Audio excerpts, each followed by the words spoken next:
Na tuelekee tena kule mkoani Kilimanjaro. Wazazi na walezi wamehimizwa kuweka utaratibu mzuri wa kuwarithisha watoto wao amana ya kiroho waliopewa kwa neema ya Yesu Kristo katika kufundisha mambo yanayohusu neno la Mungu ili waweze kuendeleza pindi wao watakapokuwa hawapo duniani. Mkuu wa jimbo la Hai KKKT Dayosisi ya Kaskazini Mchungaji Bini Elmalio akifungua kongamano la mkuu wa jimbo na idara ya malezi ya familia iliyofanyika mkoani Kilimanjaro, amesema kama mzazi hataweka bidii nyingi katika kumrithisha mtoto amala walionayo itaondoka ndani yake. Amesema kuwa mtoto akifundishwa juu ya kweli ya neno la Mungu, hiyo amala itaendelea kuwepo ndani yake hata baada ya mzazi kuondoka duniani, ambapo amesema ni vyema wazazi wakatenga muda wa kuwa karibu na watoto wao na kuwalea kwa mafundisho sahihi ya kiimani ili kujenga kizazi chenye kumcha Mungu. Hali kadhalika kwenye maisha ya kiimani, amana hii ambayo tumepewa kwa neema katika maisha yetu. Kwa mzazi ukajikuta kwamba unampenda Kristo, unatumika vizuri, unakwenda kanisani, unajitoa kwa kazi za Mungu, hebu endelea kuwarithisha nini? Kimkakati, kuwafundisha, kuwajengea hofu ya Kristo ndani ya maisha yao, kuwaelekeza jinsi hivyo ya thamani katika maisha yao, kumtumikia Mungu kwa uaminifu. Tambue kabisa kwamba kumrithisha mtoto mali zinaweza kuharibika, anaweza kuzitapanya, lakini kumrithisha mtoto amana, tegemea kabisa kwamba hivyo vingine vyote ambavyo utamwachia vitakuwa salama, kwa maana tayari amana ya msingi, kweli ya Kristo, hofu ya Mungu katika maisha yake ipo. Basi hivyo vingine vitafanyaje? Vitatunzika vizuri. Na ndio maana hata neno la Mungu linasema utafuteni kwanza ufalme na haki, na hayo mengine yanafanyaje? Zidishwa, yatakuja.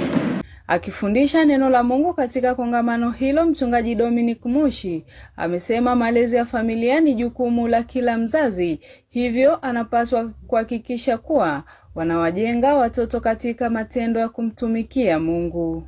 Kama yuko nyumbani kwako, atii sheria za nyumbani kwako. Aende wapi jamani? Aende kanisani. Kwa hiyo ni jukumu letu. Wazazi washikamane, wafundisha vyema watoto wao. Wawapangie watoto ratiba na kuwadhibiti katika matumizi ya vyombo vya habari na vitu kama simu, internet, mitandao, magazeti na vitabu visivyoeleweka. Kamwe wasiache ulimwengu au wenzao wakawafundisha watoto. Yaani wakafundishana wao kwa wao. Methali mlango wa 7 ule mstari wa 22. Jambo la 4, wazazi wawe na desturi ya sala, lakini sala binafsi na ibada na matendo ya kiibada, ili watoto waweze kujifunza matendo na wawe na moyo wa sala na ibada. Akisoma risala ya idara ya malezi na familia, katibu wa idara hiyo amesema kuwa kongamano hilo limekuja kipindi ambacho familia zinaonekana kuathirika hasa kwenye malezi ya watoto, huku mwenyekiti wa idara hiyo Asifiwe Moshi akisema akina mama wakipewa mafundisho ya familia inakuwa na misingi imara. Mheshimiwa Mkuu wa Jimbo, tunashiriki kongamano hili katika nyakati ambazo mwanamke ana nafasi kubwa katika kukuza uchumi wa familia, kushiriki katika uongozi, kushiriki katika utumishi wa Injili na kadhalika. Wakati haya yote ni baraka, taasisi ya familia inaonekana kuathirika hasa katika malezi ya watoto, kupungua kwa ustahimilivu katika ndoa na kuongezeka kwa mafundisho potofu ya imani. Haswa kwa sasa kwa ajili ya ndoa na utunzaji wa familia pia. Hawa watoto wetu wenye umri mdogo wanapokuwa na mafundo wakichanganywa na kwa mama watu wazima wakifundwa, inaleta furaha kwenye familia. Mama anatambua wajibu wake. Kama leo mkuu wa jimbo letu la Hai Mchungaji Bini Elmalio amefundisha.